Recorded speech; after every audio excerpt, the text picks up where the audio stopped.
श्री शिवाय नमस्तुभ्यम। श्री गणेशाय नमः। सोमवार व्रत कथा। किसी नगर में एक धनी व्यापारी रहता था। दूर दूर तक उसका व्यापार फैला हुआ था। नगर के सभी लोग उस व्यापारी का सम्मान करते थे। इतना सब कुछ संपन्न होने के बाद भी वह व्यापारी बहुत दुखी था, क्योंकि उसका कोई पुत्र नहीं था, जिस कारण अपने मृत्यु के पश्चात व्यापार के उत्तराधिकारी की चिंता उसे हमेशा सताती रहती थी। पुत्र प्राप्ति की इच्छा से व्यापारी प्रत्येक सोमवार भगवान शिव की व्रत पूजा किया करता था और शाम के समय शिव मंदिर में जाकर शिव जी के सामने घी का दीपक जलाया करता था। उसकी भक्ति देखकर माँ पार्वती प्रसन्न हो गई और भगवान शिव से उस व्यापारी की मनोकामना पूर्ण करने का निवेदन किया। भगवान शिव बोले, इस संसार में सबको उसके कर्म के अनुसार फल की प्राप्ति होती है। जो प्राणी जैसा कर्म करते हैं उन्हें वैसा ही फल प्राप्त होता है। शिव जी द्वारा समझाने के बावजूद माँ पार्वती नहीं मानी और उस व्यापारी की मनोकामना पूर्ति हेतु वे शिव जी से बार बार अनुरोध करती रही।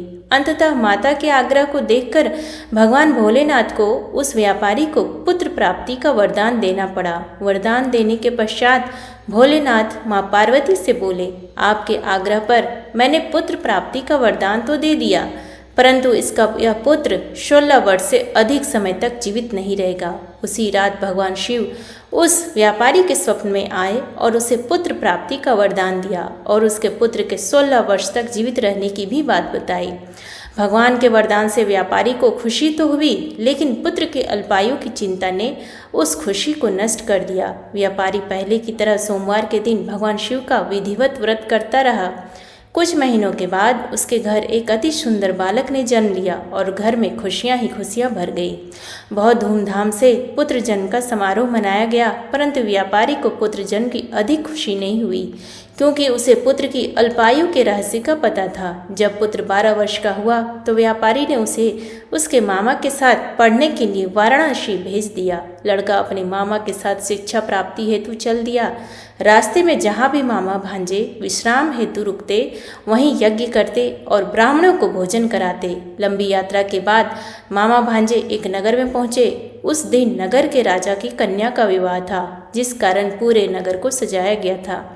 निश्चित समय पर बारात आ गई, लेकिन वर का पिता अपने बेटे के एक आंख से काने होने के कारण बहुत चिंतित था। उसे भय था कि इस बात का पता चलने पर कहीं राजा विवाह से इनकार न कर दे, इससे उसकी बदनामी भी होगी। जब वर के पिता ने व्यापारी के पुत्र को देखा तो उसके मस्तिष्क में एक विचार आया। उसने सोचा, क्यों न इस लड़की को दूल्हा बनाकर राजकुमारी से विवाह करा दूं। विवाह के बाद इसको धन देकर विदा कर दूंगा और राजकुमारी को अपने नगर ले जाऊंगा। वर के पिता ने लड़के के मामा से इस संबंध में बात की। मामा ने धन मिलने के लालच में वर के पिता की बात स्वीकार कर ली। लड़के को दूल्हे का वस्त्र पहनाकर राजकुमारी से विवाह कर दिया गया। राजा ने बहुत सारा धन देकर राजकुमारी को विदा किया। शादी के बाद लड़का जब राजकुमारी से साथ लौट रहा था तो वह सच नहीं छिपा सका और उसने राजकुमारी के ओढ़नी पर लिख दिया, राजकुमारी, तुम्हारा विवाह मेरे साथ हुआ था। मैं तो वाराणसी पढ़ने के लिए जा रहा था और अब तुम्हें जिस नवयुवक की पत्नी बनना पड़ेगा वह काना है। जब राजकुमारी ने अपनी ओढ़नी पर लिखा हुआ पढ़ा तो उसने काने लड़के के साथ जाने से इनकार कर दिया। राजा को जब ये सब बातें पता लगी तो उसने राजकुमारी को महल में ही रख लिया। उधर लड़का अपने मामा के साथ वाराणसी पहुंच गया और गुरुकुल में पढ़ना शुरू कर दिया। जब उसकी आयु 16 वर्ष की हुई तो उसने यज्ञ किया। यज्ञ के समाप्ति पर ब्राह्मणों को भोजन कराया और खूब अन्न वस्त्र दान किए। रात को वह अपने शयन कक्ष में सो गया। शिव के वरदान के अनुसार शयनावस्था में ही उसके प्राण पखेरु उड़ गए। सूर्योदय पर मामा मृत भांजे को देखकर रोने पीटने लगा। आसपास के लोग भी एकत्र होकर दुख प्रकट करने लगे। लड़की के मामा ने रोने विलाप करने के स्वर समीप से गुजरते हुए भगवान शिव और माता पार्वती ने भी सुने। माता पार्वती ने भगवान से कहा, प्राणनाथ, मुझे इसके रोने के स्वर सहन नहीं हो रहे। आप इस व्यक्ति के कष्ट को अवश्य दूर करें। भगवान शिव ने माता पार्वती के साथ अदृश्य रूप में समीप जाकर देखा तो भोलेनाथ माता पार्वती से बोले, यह तो उसी व्यापारी का पुत्र है जिसे मैंने 16 वर्ष की आयु का वरदान दिया था। इसकी आयु पूरी हो गई है। माता पार्वती ने फिर भगवान शिव से निवेदन कर उस बालक को जीवन देने का आग्रह किया। माता पार्वती के आग्रह पर भगवान शिव ने उस लड़के को जीवित होने का वरदान दिया और कुछ ही पल में वह जीवित होकर उठ बैठा। शिक्षा समाप्त करके लड़का मामा के साथ अपने नगर की ओर चल दिया। दोनों चलते हुए उसी नगर में पहुंचे जहां उसका विवाह हुआ था। उस नगर में भी यज्ञ का आयोजन किया। समीप से गुजरते हुए नगर के राजा ने यज्ञ का आयोजन देखा और उसने तुरंत ही लड़के और उसके मामा को पहचान लिया। यज्ञ के समाप्त होने पर राजा मामा और लड़के को महल में ले गया और कुछ दिन उन्हें महल में रखकर बहुत सा धन वस्त्र आदि देकर राजकुमारी के साथ विदा कर दिया। इधर भूखे प्यासे रहकर व्यापारी और उसकी पत्नी बेटे की प्रतीक्षा कर रहे थे। उन्होंने प्रतिज्ञा कर रखी थी कि यदि उन्हें अपने बेटे की मृत्यु का समाचार मिला तो दोनों अपने प्राण त्याग देंगे। परंतु जैसे ही उसने बेटे के जीवित वापस लौटने का समाचार सुना तो वह बहुत प्रसन्न हुआ। वह अपनी पत्नी और मित्रों के साथ नगर के द्वार पर पहुंचा। अपने बेटे के विवाह का समाचार सुनकर पुत्र वधू राजकुमारी को देखकर उसकी खुशी का ठिकाना न रहा। उसी रात भगवान शिव ने व्यापारी के स्वप्न में आकर कहा, हे श्रेष्ठी, मैंने तेरे सोमवार के व्रत करने और व्रत कथा सुनने से प्रसन्न होकर तेरे पुत्र को लंबी आयु प्रदान की है। पुत्र की लंबी आयु जानकर व्यापारी बहुत प्रसन्न हुआ। शिव भक्त होने तथा सोमवार का व्रत करने से व्यापारी की सभी मनोकामनाएं पूर्ण हुई। इसी प्रकार जो भक्त सोमवार का विधिवत व्रत करते हैं और व्रत कथा सुनते हैं उनकी सभी इच्छाएं पूरी होती है। अब सुनेंगे शिव पूजन की महिमा।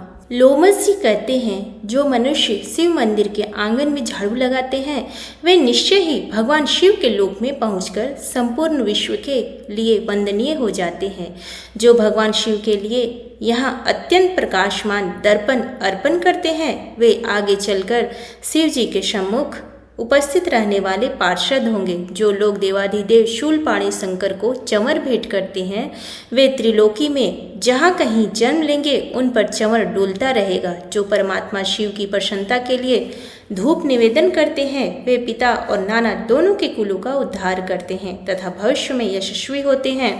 जो लोग भगवान हरि हर के मुख सम्मुख दीपदान करते हैं वे भविष्य में तेजस्वी होते हैं और दोनों कुलों का उद्धार करते हैं। जो मनुष्य हरिहर के आगे नैवेद्य निवेदन करते हैं वे एक एक ग्रास में संपूर्ण यज्ञ का फल पाते हैं। जो लोग टूटे हुए शिव मंदिर को पुनः बनवा देते हैं वे निसंदेह द्विगुण फल के भागी होती हैं।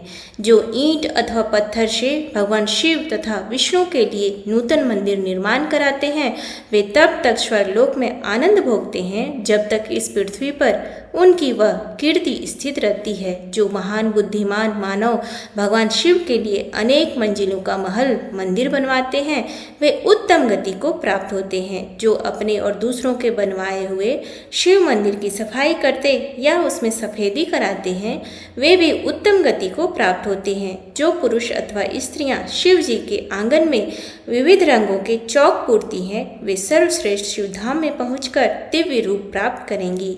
जो पुण्यात्मा मनुष्य भगवान शिव को चंदोवा भेंट करते हैं वे स्वयं तो शिवलोक में जाते ही हैं अपने समस्त कुल को भी तार देते हैं। जो अधिक आवाज करने वाला घंटा लेकर उसे शिव मंदिर में बांधते हैं वे भी त्रिलोकी में तेजस्वी और कीर्तिमान होंगे।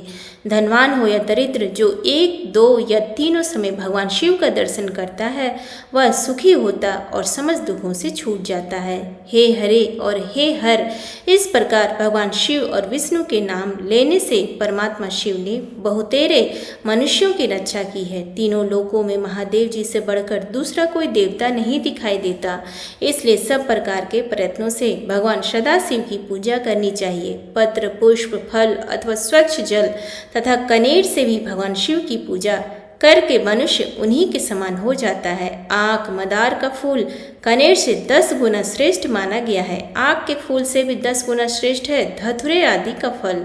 नील कमल 1000 कचनार से भी श्रेष्ठ माना गया है। यह चराचर जगत विभूति से प्रकट हुआ है, वह विभूति भगवान शिव के श्री अंगों में भली भांति लगती है, इसलिए सदा उसे धारण करना चाहिए। जिनके मुख से नमः शिवाय यह पंचाक्षर मंत्र सदा उच्चारित होता रहता है वे मनुष्य भगवान शंकर के स्वरूप हैं। प्रातः काल, मध्याह्न काल तथा संध्या के समय शंकर जी का दर्शन करना चाहिए। प्रातःकाल भगवान शिव के दर्शन से संपूर्ण पातकों का नाश हो जाता है। दोपहर के समय शिव जी के दर्शन से मनुष्यों के 7 जन्मों के पाप नष्ट हो जाते हैं तथा रात्रि काल में शंकर जी के दर्शन से जो पुण्य होता है उसकी तो कोई गणना ही नहीं है। शिव यह 2 अक्षरों का नाम महापातकों का भी नाश करने वाला है। जिन मनुष्यों के मुख से शिव नाम का जप होता रहता है उन्होंने ही इस संपूर्ण जगत को धारण किया है। पुण्यात्मा पुरुषों ने शिव जी के आंगन में आरती के समय बजाने के लिए जो बड़ा सा नगाड़ा रख छोड़ा हो उसकी आवाज से पापी मनुष्य भी पवित्र हो जाते हैं। इसलिए चीरकाल से संचित प्रचुर धन, बहुमूल्य चंवर, मंच, शैया, दर्पण, चंदोवा, आभूषण तथा विचित्र वस्त्र भगवान शिव की सेवा में अर्पित करने चाहिए। पुराण पाठ, कथा, इतिहास और संगीत आदि नाना प्रकार के आयोजन भगवान शिव को प्रिय हैं, इनकी व्यवस्था करनी चाहिए। ऐसी व्यवस्था करके पापी मनुष्य भी अपने पाप से मुक्त होकर शिवलोक में चले जाते हैं। जो स्वधर्म का पालन करने वाले महात्मा और शिव पूजा के विशेषज्ञ हैं, जिन्होंने गुरु के मुख से शिव की दीक्षा ली है, जो निरंतर शिव जी की पूजा में संलग्न रहते हैं, मन में दृढ़ विश्वास रखकर संपूर्ण विश्व को शिव के रूप में देखते हैं, उत्तम बुद्धि का आश्रय ले सदाचार का पालन करते तथा अपने वर्ण, धर्म और आश्रम धर्म में स्थित रहते हैं, वे ब्राह्मण, क्षत्रिय, वैश्य, शूद्र तथा कोई भी क्यों ना हो भगवान शिव के परम प्रिय होते हैं। चांडाल हो या सर्वश्रेष्ठ ब्राह्मण, भजन करने पर सभी भगवान शंकर को अत्यंत प्रिय लगते हैं। भगवान शंकर ही संपूर्ण चराचर जगत के आधार हैं, अतः सबको शिव स्वरूप है, यह बात विशेष रूप से जाननी चाहिए। वेद, पुराण, शास्त्र, उपनिषद, आगम और देवता सबके द्वारा भगवान सदाशिव ही जानने योग्य हैं। मनुष्य निष्काम हो या सकाम, सबको भगवान सदाशिव की आराधना करनी चाहिए। अब सुनिए सोमवार व्रत की विधि। सुबह जल्दी उठकर स्नान करें, साफ कपड़े पहने और सूर्य देव को अर्घ्य दें। मंदिर की सफाई करें और गंगा जल का छिड़काव करें। चौकी पर साफ कपड़ा बिछाकर भगवान शिव और मां पार्वती की मूर्ति स्थापित करें। शिवलिंग पर बेलपत्र, चंदन, अक्षत, फल, धतूरा, भांग आदि अर्पित करें। मां पार्वती को 16 श्रृंगार की चीजें चढ़ाएं। दीपक जलाकर आरती करें। व्रत का संकल्प लें। भगवान शिव को भोग लगाएं। व्रत कथा पढ़ें। व्रत के दौरान मांस, मदिरा, लहसुन, प्याज आदि का सेवन ना करें। बाहर का भोजन या अशुद्ध भोजन ना करें।